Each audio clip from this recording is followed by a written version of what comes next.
Loveisrespect is a national resource. It's a partnership between Break the Cycle and the National Dating Abuse Helpline. And basically what they've come together to do is create this resource where young people can get information about abuse. They can also access the helpline and get services. And the National Youth Advisory Board is really the youth voice for Loveisrespect. So what we do is we represent Loveisrespect out in the community, but we also give a youth voice and a youth perspective to all of the things that the website and the resource really provides for young people.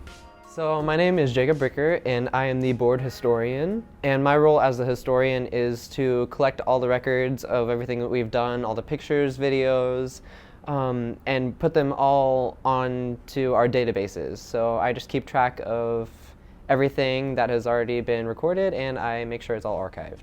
I'm Haley Rhea and I'm the board secretary, and I take notes for all the calls, and then I take care of all the documents, make sure they're in the right folders. Say if our secretary isn't here, I'm the stand-in secretary, so I'll take notes for the whole call and I will record everything that we talk about. And if we have any pictures or promotional pictures or videos, I will upload them to our Google Drive and make sure that we have those stored.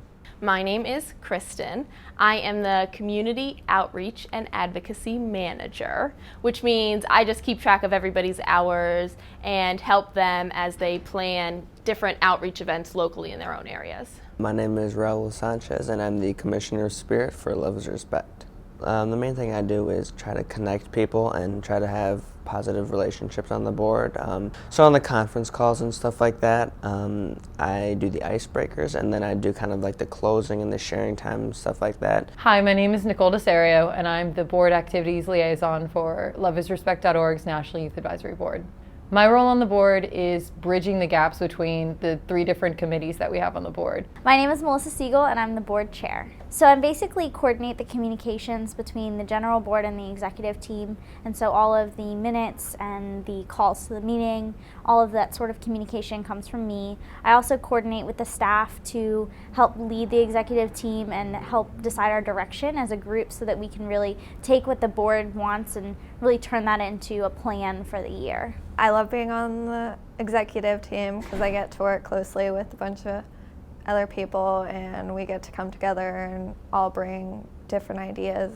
And I love being on the e-board because I can help create a structure for the whole year of what we're going to do. I really like being part of the executive board because it gives me an opportunity to take up a leadership role and really feel like I'm helping set the direction for something that I care so much about. Well, for me, it's a way for me to step up and to take a leadership role, take on some more responsibility, and do more for the board, do more for this movement that I'm really passionate about. I think it just gives me a ton of ideas that I never would have had before. It connects me with people in different areas doing different things, so it really helps me to be open-minded and innovative. I love it. There's more of a time commitment, definitely. When you're an e-board member, you have to go on more calls. There's an extra retreat that you have to go on, but it's really fun and it's completely worth it, and you just get to make your relationships with other people on the board even stronger. We have to put in more time typically than just the junior or senior board members that aren't on the e-board, but it's not really that hard. It's just making sure you have the time commitment and the dedication to the topic, and if you don't have it, then it's going to be a little more of a struggle. At the retreats, it's not just all business, it's a lot of fun also. We're just like friends hanging out. We're able to have a lot of fun. We can have time where we can goof off a little bit, and then we also have time that we get the job done. I think it's important, we just don't take ourselves too seriously. We're dealing with a lot of heavy topics, and I think if we can just take a step back and laugh and have fun and enjoy ourselves, it's great. The difficult thing is time management. It's hard to get everyone together at the same time, put in extra hours, and just having the time for it.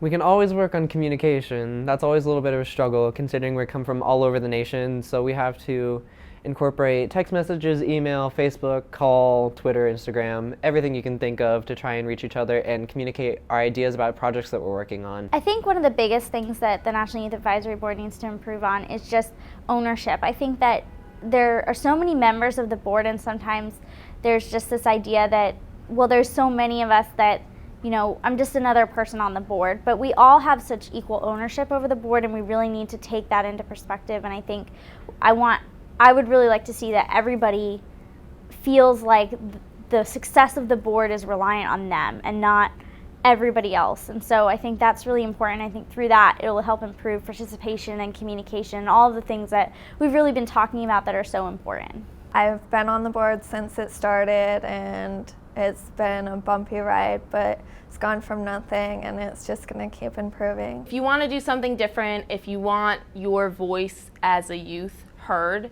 you should be on the board. You should join the NYAB because it's a great place to get started, make a movement. We all come together with all different ideas, and we just come together as one and we lead. It's a life-changing experience. You'll learn a lot about yourself, you'll learn a lot about relationships, and you'll learn a lot about your masculinity and about male privilege and how to be aware of that and sexism and stuff like that, and how to break out of that, because we feel so much of that, we have so much of that in our society, that if we can learn about that, it'll help us remove that from our lives. If you're not on the NYAB yet, you should definitely join. It's worth it. It's a great experience. If you're part of the NYAB and don't feel like you know how to get involved, or you're looking to get more involved, and then there are plenty of opportunities available and everything, and we want to hear your voice. We represent your voice as the executive board, and we want to make sure that all of your concerns, thoughts, comments, everything is heard and represented effectively. I think that I really want the large group to know that we're here for them, that what we're doing and our efforts are all for them and to represent their voices, and so we really want them to tell us what it is that they really care about and what they really want out of this board, so we can make the direction of the board and our plans for the year even better.